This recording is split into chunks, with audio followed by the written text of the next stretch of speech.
You don't They have don't to need to know it. justify why you're getting divorced. Mm. And you can just in your mind imagine all the things that I've heard, like, oh, he's this and this, and he never this and that, and I've asked him for decades to do this, and I'll listen if you want me to. I have a much lower hourly rate than an attorney, but really, those are great things to process over time with your therapist. I say to my clients, you don't need to justify why you're getting a divorce. You don't need to tell me why or explain it. I just will meet you where you're at on this journey and let's start walking it together. So Mm. I can help you get organized for your attorney consultation. And I think it's also a great idea to interview a number of attorneys.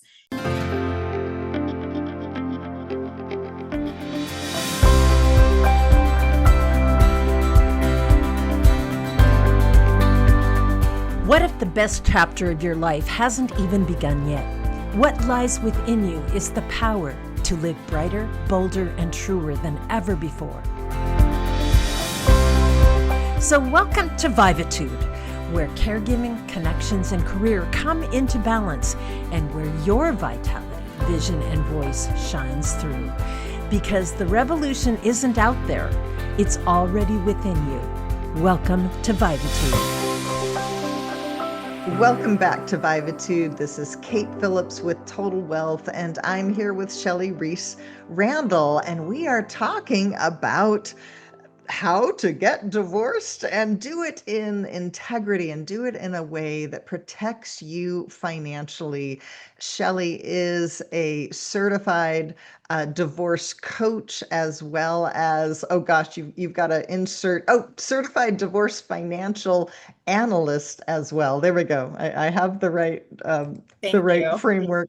This is our part two here, and I'm asking her to share about her finance first framework. If you are in the middle of, or at the beginning of, or hopefully even the earlier the better, considering going through this, whether it's your choice or someone else's choice, share with us about the finance first framework. Thank you. I would love to because it's my signature framework. I call it the Finances First framework, and FIRST is an acronym. So before we dive into that, though, I want to actually talk about who you might get on your team really early on, and then I'll move Okay. into what I do if you choose to get me on your team with the Finances First framework. So we had been chatting offline about discernment counseling, and I just want to put that phrase out there to the universe. If you are listening and you don't know that discernment counseling is a thing, it is a thing for helping couples decide whether or not they stay married. Now, Mm. a trained therapist does it. It's a set number of sessions. It's not like therapy where you're talk therapy where you're just going to go and talk for every other week for 2 years until you figure things out. There's a very solid framework that goes into this, and both couples need to engage, and they both need to agree that there's some hope to the marriage. But one of the outcomes might be that the couple decides that they will divorce. And I think this is a wonderfully kind way to start this process, if there is any uncertainty as to whether divorce is in your future. Well, I think there's such value to working with professionals that have a process to walk you through things because, most people have probably never gotten divorced before, or even if they had, maybe they, didn't do it in a very thoughtful or conscious way. And so there is definitely a value to Yeah. having guidance. And the processes are so important. I do think that most of my clients come to me and they just say, just give me the checklist. Like, what's the order in which I need to do things? And I'm happy to provide that, a customized one for their situation. But absolutely, one of the first things that I think you should do is just know what your overall financial picture is. And when I say Mm, that, I'm so talking important. about what sort of assets have been accumulated during the marriage. What sort of cash flow is there with each spouse, right? Is one an earner and one not? One's a stay-at-home parent. Is one a high earner and the other is a much lower earner? Are you about equal in this? Are either of you caring for aging parents? Who else lives with you? Are there relatives or parents that you're caring for that are elders? Do you have children still in your home? Are all the children from the same marriage or different relationships? There's so many different family structures that are out there.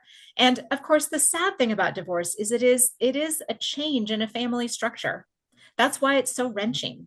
I mean, we've been talking a lot about the practical and logistical ways that you divorce, but I don't want to ever gloss over that it is a very emotional time as well. And it's in part because your whole future is changing. What you thought was Mhm. going to be your future, even if that was not going to be the case, at least it was fixed in for your brain. And the brain does not like change. And so your Mhm. brain is going to resist this change. And it can be a very traumatic time, and a time of great loss.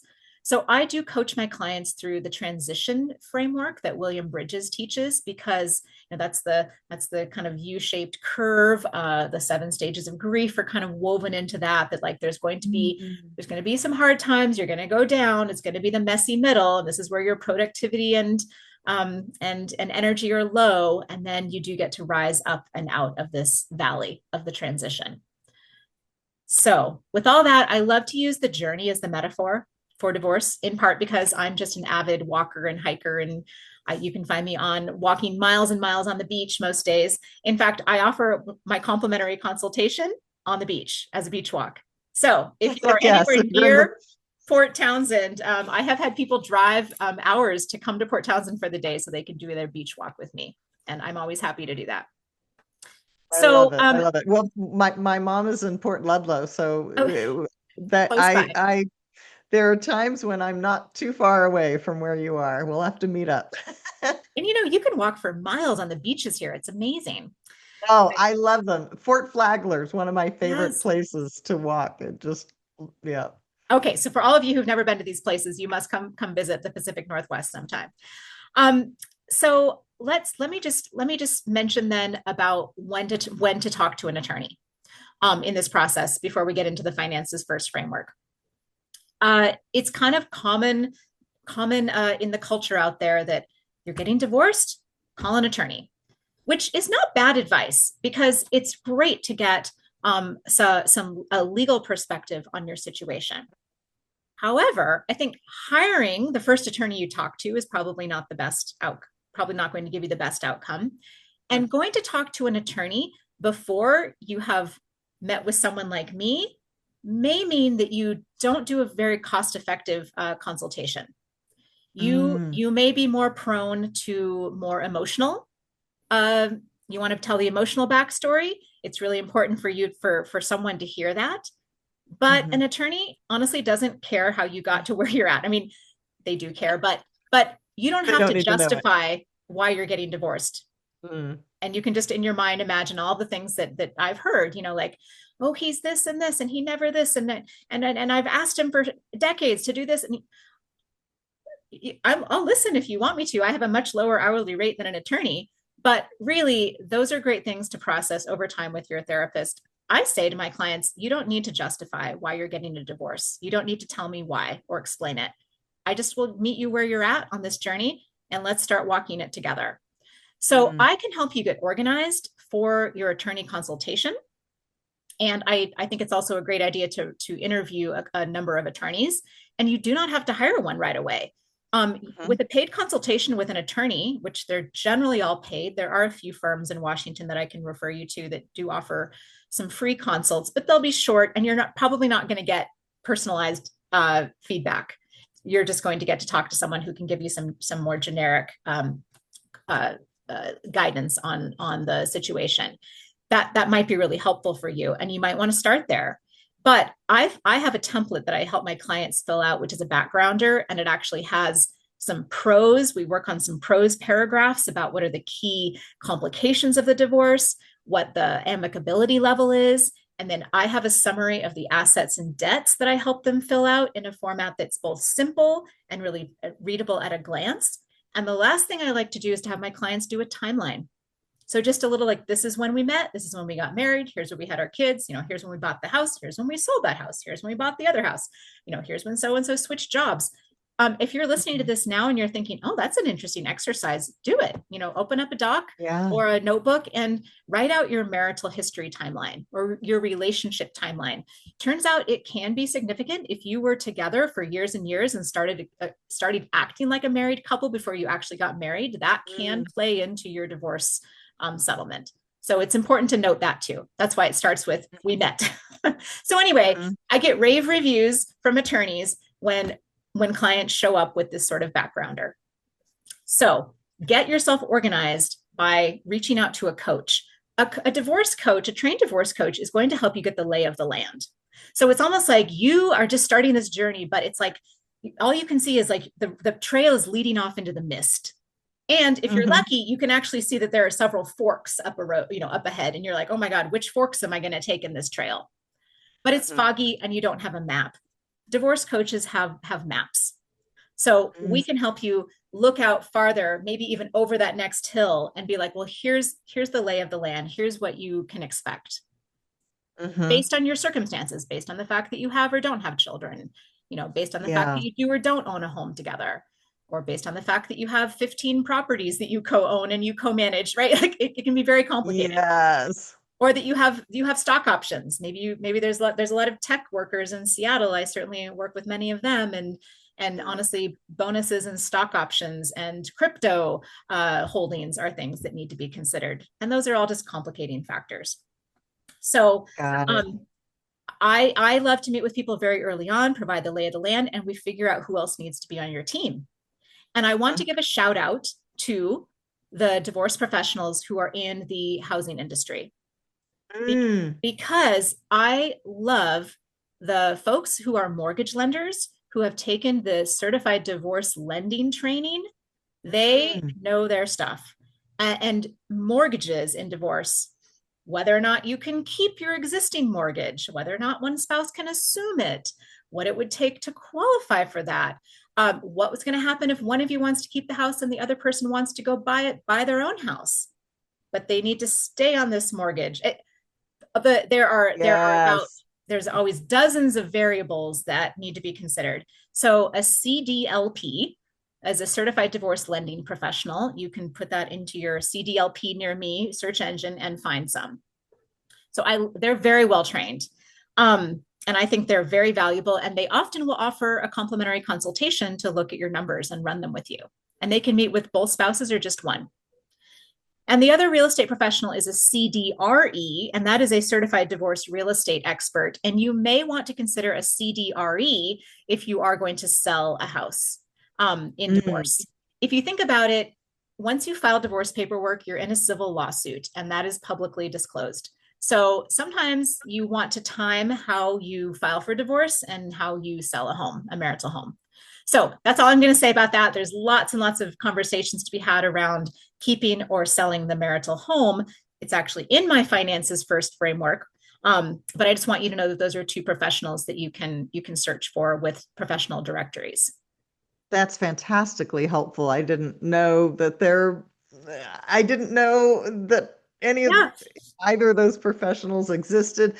I've actually, because I've done financial coaching for a number of years, I have been sometimes approached by people in the past. Now I'm grateful to have somebody I can refer them to, because I remember one guy, and he'd done a lot of research on me and felt he really liked, things about my philosophy. And then we met, and he shared with me his complicated, the divorce that he was heading into. And I just knew, I said, I can't help you. I'm really sorry, but this is beyond the scope of what I'm able, to skillfully do. So I think it's just such a benefit to having properly trained folks who have this experience. And keep up on the changes, because they're changing all the time. So I did want to mention two more credentials. You're talking about a financial expert in divorce, and that's the Certified Divorce Financial Analyst, or CDFA. And I'm very proud to have done that training and passed the rigorous exam last year. It was very difficult, and many of my classmates didn't pass it on the first time. Because I had the deep personal finance industry experience, a lot of the rules are around taxes, how property divisions and carry forwards and cost basis and all that, it's very tax heavy. So I didn't have too much of a problem with that, because I've been in that world for many years. But it's a rigorous course, and that's the gold standard. Again, your typical CPA or financial advisor may be able to get you down a certain road, and or financial coach, but then they should be able to say, look, this is getting more complicated. I cannot advise you on all the options for the house, for example, or how to even split a pension, or how to value a pension. Um, Mm, those wow. There's still pensions out there. Government employees still have pensions. So I Absolutely. work with many clients with pensions, and my own ex had one that we successfully split. So I now have my own pension with the state of Washington, even though I've never worked for the state of Washington. So that's kind of cool. Um, anyway, CDFA, and the IDFA is the directory that you can look for, the Institute of Divorce Financial Analysts. One more that's out there. It's the easiest one to get. You could get it if you wanted, Kate. It's the CDS, and it stands for Certified Divorce Specialist. And I like this program. I haven't done the certification myself. I don't think I need it, but if I think for anyone to show that that they are wanting to help divorcing individuals, getting that would be to me the basic. Like I would want them to at least have this CDS credential, so Certified Divorce Specialist. Got it. Okay, Great. so Well, that's the thanks for alphabet sharing all soup. that. All right, Let's dive into the yeah. finances first framework. So my acronym is this. The F stands for focus forward. Okay, and you're like, but wait, that's not financially based. But it is, because you're going to say, Shelly, what can I get in the settlement? Should I keep the house? Should I go back to work? Should I go back and get trained? And I say, whoa, whoa, whoa, whoa, whoa. Those are all great questions, and we're going to get to them. But first, what future do you envision for yourself? What do you want? We've got to like put the binoculars on and look a little bit out into the future. I usually say 5 years. I say, where do you want to be 5 years in the future? I like 5 because it feels distant enough that you're like out of the morass that you're in of the divorce now. But yet it's not like where are you going to be when you're 90, right? So it's a near-term goal. And really, for most people, they may think they want like a cookie cutter version of their life pre-divorce, that they just want to replicate that. But that's usually the initial reaction. Once we start to get into this work, and once the reality of this life transition of divorce sinks in, most people actually start to get excited about the doors that are opening for them. Oh, That makes really? sense. Like, I didn't think I would go back to work, but now I'm excited about this. Or I Wow. actually thought I would be living in this too big house after all the kids left, and it would just be me and him, knocking around together in this, 3,000 square foot house. You mean I could go rent a condo? Like, it doesn't have a yard, right? So like, it's really exciting to start to think about like very differently. And I challenge my clients to just say, like, let's wave the magic wand, like magic wand, and you could get whatever you want. Like, what does that life look like for you? And we get really granular, like, how are you spending your free time? Are you knitting, or are you going out dancing every weekend? Right? Like, you're going to get to choose these things in the same way that you're going to be in control of your own finances for the first time. It's incredibly freeing for many of my clients to also be in control of their time. I'll bet. Yeah. So it opens up new doors. That's all about defining your post-divorce vision. And we just do our best, knowing that it will change, but we need something to be aiming for, because otherwise all the roads that we can come up with, they're going to lead somewhere. We just want it to lead to where you want to go. So that's the F. So the I in first stands for inventory. We want to inventory all the assets and debts. And I try to keep really neutral language around this. Essentially, you're doing a net worth statement. You might know that from your, financial lens. But many clients come to me and they're like, I don't know what my net worth is. I don't know what it is. So I'm like, okay, I've stopped using that phrase. We're just inventorying everything you own and anything you owe. Yes. What you own and what you owe as a couple. So, but he has 5 motorcycles. Okay, I get that they're his motorcycles and you never ride them and he bought them. But if they were acquired during the marriage, then they need to go on this inventory. Right? Important to know. Yeah. And anything owed on those motorcycles. Absolutely. And I like to say, I always say have the asset, and I just like to put the debt right next to it. So, what do you still owe on your mortgage? And we get really granular and we list out what the interest rate is, and all the details of when you got the loan and how many years are left and that sort of thing. I will say I love it when my clients can have a fresh start with very little debt after divorce. Of course, that's ideal. But it is possible in getting divorced that you actually kind of can start with a blank slate. You take marital assets and you use them to pay off marital debt as part of your process, and it just gives each individual a fresh slate, and Yeah. it's really freeing. To that point, it's not actually on my timeline, so I'm just going to mention it right now because I also have very strong feelings about getting up to date with any IRS back taxes or penalties. That makes sense. Yeah, if that is part of your picture and I screen for that as part of my onboarding, you want to settle that up before you get divorced. Yes, So, makes sense. all right. First, the R in first is real estate and retirement. So Ah, I doubled up on that one. Really, these are the two biggest assets that my clients have. yes. They're going to own a house and maybe another, one or two more, and then they're going to have retirement accounts. And I distinguish those between, like a brokerage or investment accounts that are essentially cash. The retirement accounts, they have special rules in divorce for how they can be divided. And really, we need to get very, very specific, and we need to know what type of an account and when it was established. I don't look Mhm. inside the accounts. Like, it's not so important in my initial analysis what you're invested in. But we need to know the envelope that the investments are in. So, like, just to be clear, an IRA is treated really differently in divorce than a 401k. And yet those are Mm. related because you might have had an old 401k that you rolled into an Rolled IRA. into an IRA. And that's where someone will say, "Oh, this is my 401k," but I'll actually say, "Well, this statement actually says it's just an IRA." So then we have to go back and kind of have that conversation. But we do need to Mhm. get really specific. It's easier, for example, to split an IRA than it is to split a 401k. It just is. So, but they And then can both be split. a brokerage account is yet another beast. And Yes.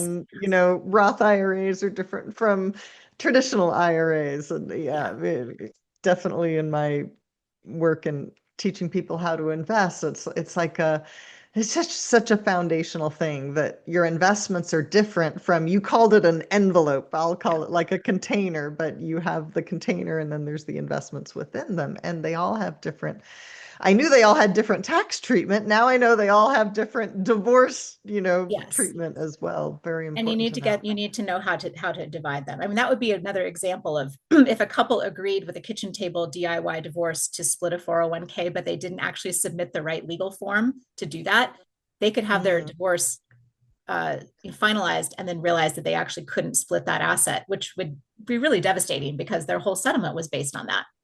yeah, yeah, And to be clear, you don't have to split everything 50-50. Sometimes you hear yeah. the phrase like in a community It's property what you state, agree. it's yeah, that is 50-50. But I work a lot with couples to do offsets. So Mhm. maybe it doesn't make sense to divide a small retirement account because there's another account that it can be offset against it. So Okay, we play around with like what makes the most sense to keep in the original titler's name, and then what do we need to actually retitle. And I always just great to start with know. simple first, like what can we keep the same and then what do we need to split? Hmm. So we definitely go through that process, and that's where the bulk of, like, I think the ahas come out, because when we're actually analyzing how to divide these shared assets, the biggest ones, there's just a lot of creative thinking that we do, and I'm a very out of the box problem solver. So I'm like, there are so many different creative ways that we can get in there and divide things up. Like, please don't come with attached to a certain outcome, or to a certain way to get to the outcome. Just know what you want the outcome to be, and we'll figure out how Mm, to reverse engineer it. great point. Yeah. And then of course, this is all information that then can go to your attorney, right? So we're doing all this back end analysis to be able to give the attorney some options that then you can tell your attorney, this is what my financial expert and I are working on these two scenarios. What's your take on these? And then with your attorney, you decide which one they're going to fight for you. Like, that's what their job is to then advocate for you in the legal process. All right. So in the finances first acronym, the S stands for support, both child Mm, and spousal. And mm, this is actually often a very big question that my clients come with is, will there be child support? Will I have to pay it? Will he be paying it? Or will there be any spousal support? And Mhm. this is so state specific that I'm really just going to keep it very high level for this conversation. But Mhm. just know Mhm. that every state does these a little bit differently. There's usually a Mhm. formula for child support, but the formula can be tweaked, right? I mean, the formula, you can have slightly different inputs and you can make decisions about what parental time you have. Is it 50-50 or is it a different proportion? And that can affect child support. And then spousal support, that's just a whole different ballgame. Whatever you guys agree can usually fly, but that's a very challenging one to negotiate for if you have very different views between the two spouses. But I have some Sure. techniques for that. Um, and then lastly, the T stands for your team and timeline. So Mm. we want to consider the timing of your divorce, what makes sense with the rest of your life, and what other professionals you need to have on your team. And we just went through the alphabet soup of the various divorce credentials. I do need to mention that on the attorney side of things, I highly recommend you look for a family law attorney. Don't go for the Mm. generalist. If you live in a small town, you have a small, relatively small courthouse. It doesn't mean that you have to hire the generalist attorney who's in your small town.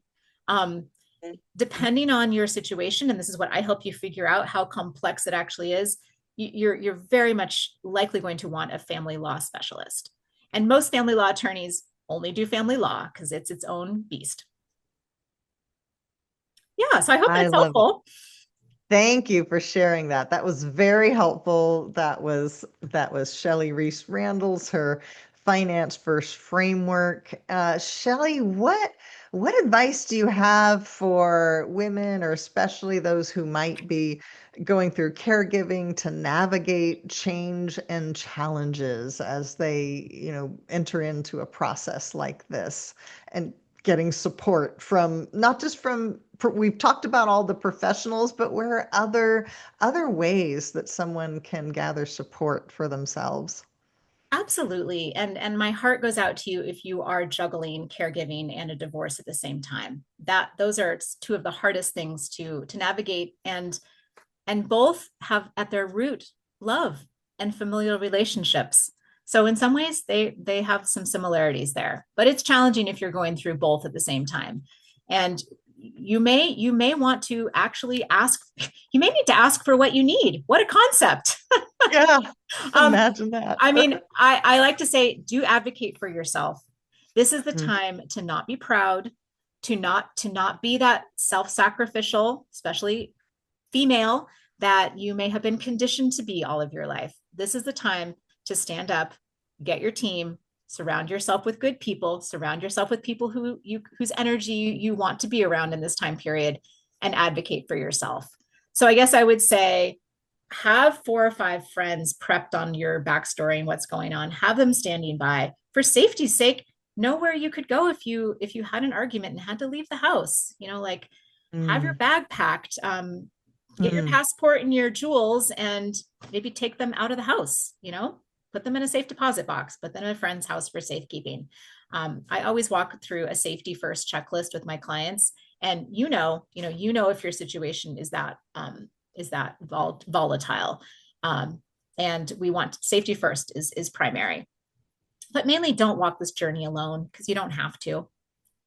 There are so Mhm. many Mhm. experts out there who, for the fraction of the cost of your of the fraction of the cost of the divorce, you should hire on your team. And by that I mean making poor decisions in this biggest financial transaction of your life could cost you hundreds of thousands of dollars if you have a typical middle class estate. And it could Mm. go, Mm.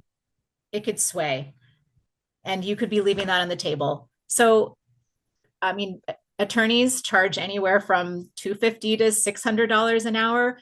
I'm divorce coaches charge anywhere from the 100 to 200.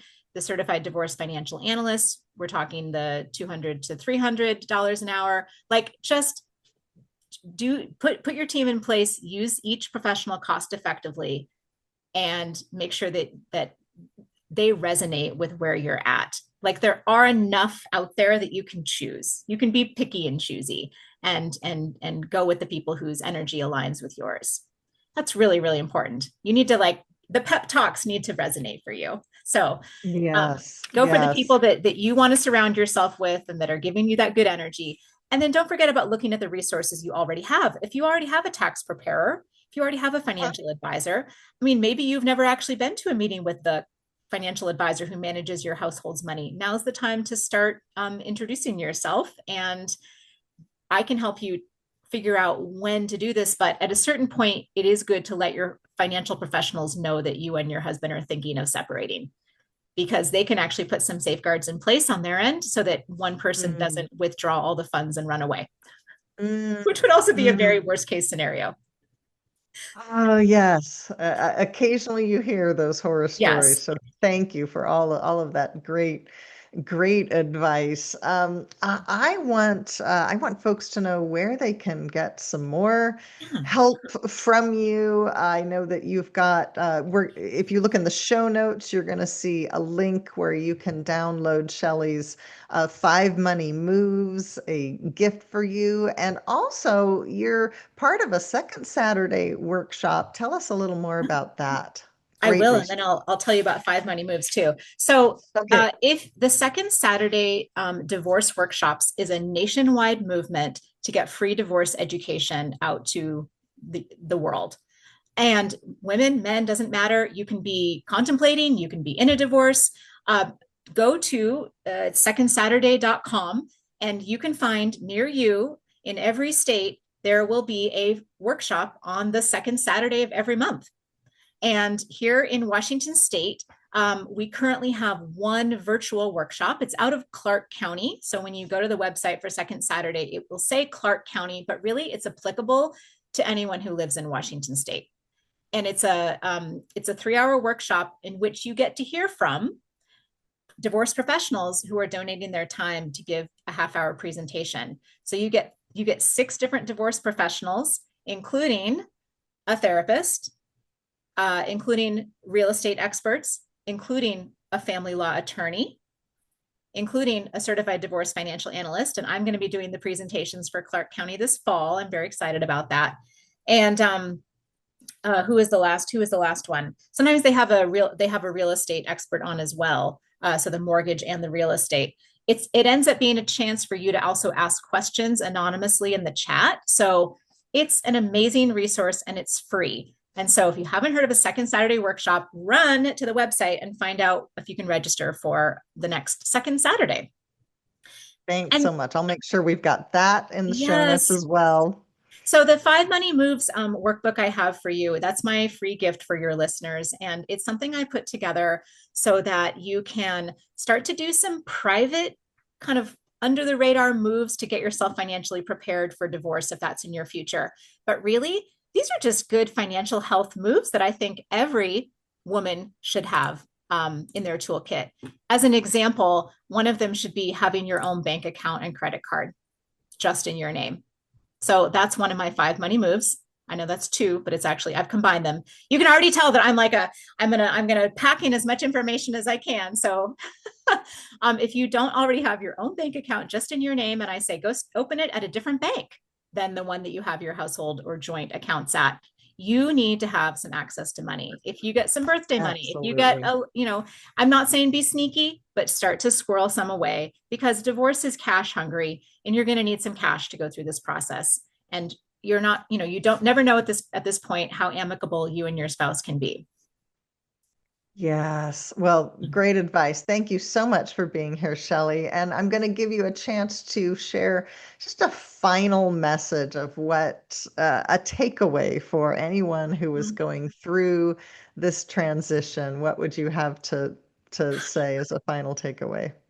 Well, I think it actually is very much in alignment with Vivatude's tagline about this next chapter being one of the potentially most exciting chapters, right? This is about life transitions, right? This podcast is all about the life transitions and what's on the other side and helping you move through the transitions with grace and grit.